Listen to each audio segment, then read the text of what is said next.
ذوالحجہ کے ابتدائی 10 دنوں کو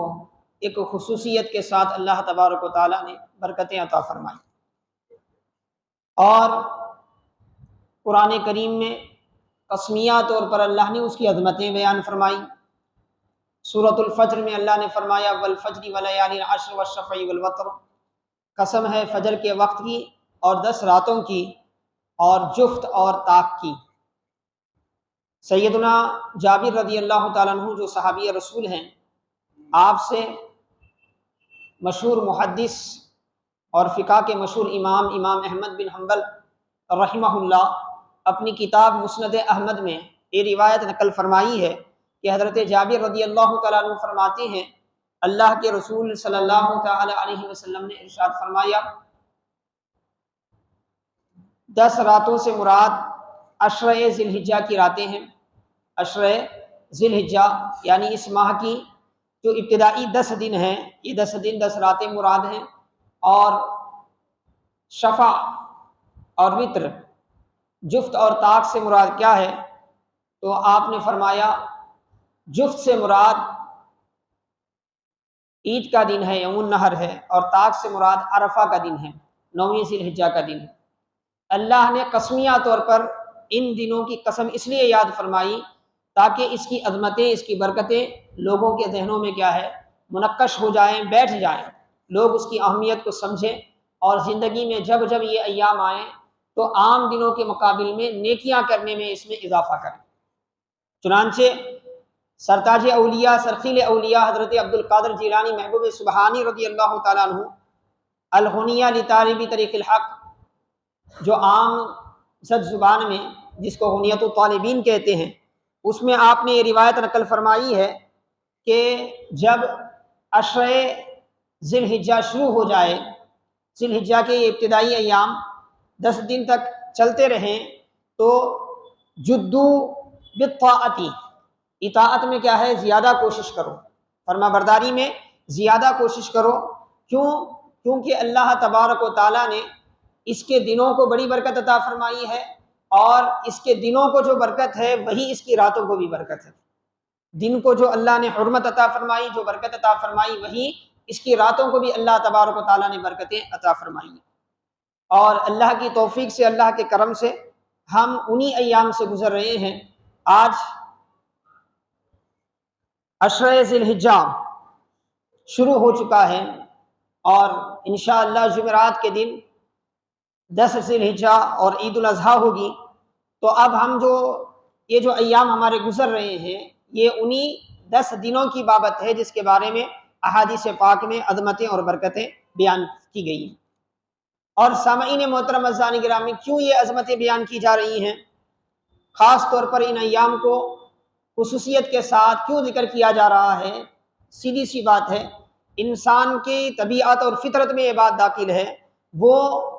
نفع کی طرف جاتا ہے، فائدے کی طرف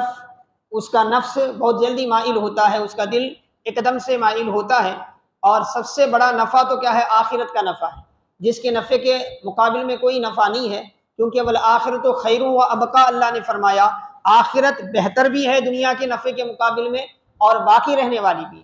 دنیا کا ہر فائدہ ختم ہو جاتا ہے، لیکن آخرت کا فائدہ ختم نہیں ہوتا۔ اور ان احادیث مبارکہ میں ایک مومن کو آخرت کا فائدہ سمجھایا گیا ہے۔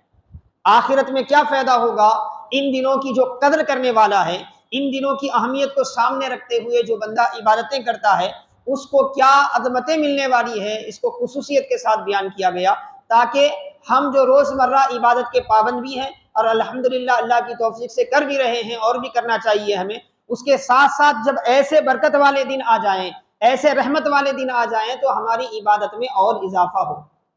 ہماری عبادت میں اور اضافہ ہو۔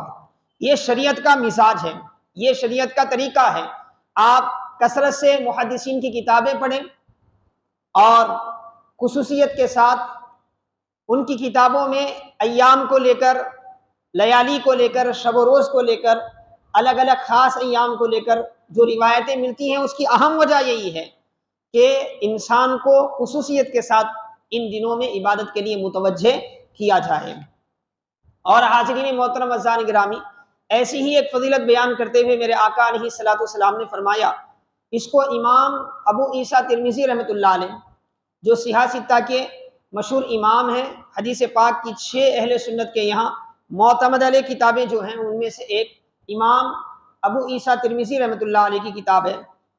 سنن ترمذی، جس کو جامع ترمذی بھی کہا جاتا ہے۔ اس میں آپ نے سیدنا ابو ہریرہ رضی اللہ تعالیٰ عنہ سے اس روایت کو نقل فرمایا۔ پیارے آقا علیہ الصلوۃ والسلام فرماتے ہیں، اللہ رب العزت کو عشرہ ذی الحجہ سے زیادہ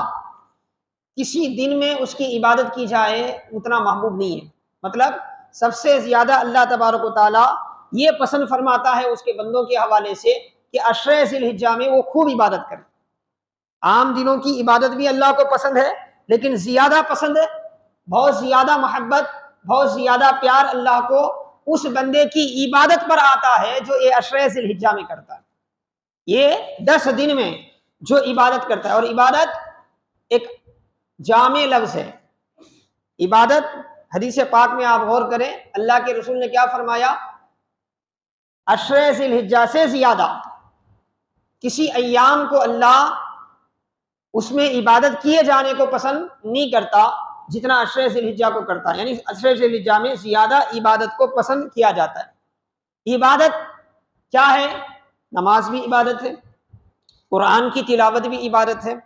آپ کے پڑوس میں کوئی بیمار ہے اس کی عیادت کے لیے آپ گئے ہیں تو یہ بھی عبادت ہے، 2 لڑنے والوں کو آپ ملا رہے ہیں تو یہ بھی عبادت ہے، راستے میں کوئی تکلیف دینے والی چیز پڑی ہوئی ہے آپ کو اس کو ہٹا رہے ہیں تو یہ بھی عبادت ہے۔ عبادت کے جتنے بھی طریقے ہیں، ایک مومن کو پابند کیا گیا کہ شب و روز وہ اللہ کی عبادت مختلف طور و طریقے سے کریں۔ جب نماز کا وقت ہو تو قیام کے ذریعے، رکوع کے ذریعے، سجدے کے ذریعے اللہ کی عبادت کرے، اور جب قرآن کی تلاوت کا وقت ہو تو قرآن کی تلاوت کر کے اللہ کی عبادت کرے، اور جب اپنے اہل و عیال کی عزت و آبرو، ان کے بھوک کو پورا کرنے کی ضرورت پڑے تو محنت اور مزدوری نیک نیتی سے کر کے کیا ہے، وہ بھی عبادت کا ایک زاویہ ہے، وہ عبادت کرے۔ تو مختلف جو عبادتیں ہیں وہ ہر لمحہ کرنا ہے، لیکن ان 10 دنوں میں ان عبادتوں میں اضافہ ہو جانا چاہیے، کیونکہ اللہ کو ان دنوں کی عبادت زیادہ پسند ہے، بہت زیادہ محبوب ہے اللہ تبارک و تعالیٰ کو۔ آپ غریبوں کی مدد کریں، اس میں آپ اپنے پڑوس کی مدد کریں، اپنے رشتہ داروں میں جو پریشان حال ہے اس کی مدد کریں، اور کیونکہ رسول اکرم علیہ الصلوۃ والسلام نے کیا فرمایا؟ مومن پریشان ہے اور اچھی بات کے ذریعے اس کے دل کو خوش کر دینا بھی عبادت ہے۔ ایسی بات بولنا جس سے کیا ہے اس کا غم ہلکا ہو جائے اور تھوڑی دیر کے لیے اس کے دل میں کیا ہے خوشی آ جائے، یہ بھی عبادت ہے۔ اور یہ سارے کام ایک مومن کو زندگی بھر کرنے ہیں، لیکن خاص طور پہ جب ایسی برکت والے دن زیادہ ہیں جس میں اللہ نے برکت، فضیلت، عظمت، اجر زیادہ کر دیا ہے، تو اس میں ایسے کام کرنے میں اور زیادہ کیا ہے برکت بندے کو حاصل ہوتی ہے۔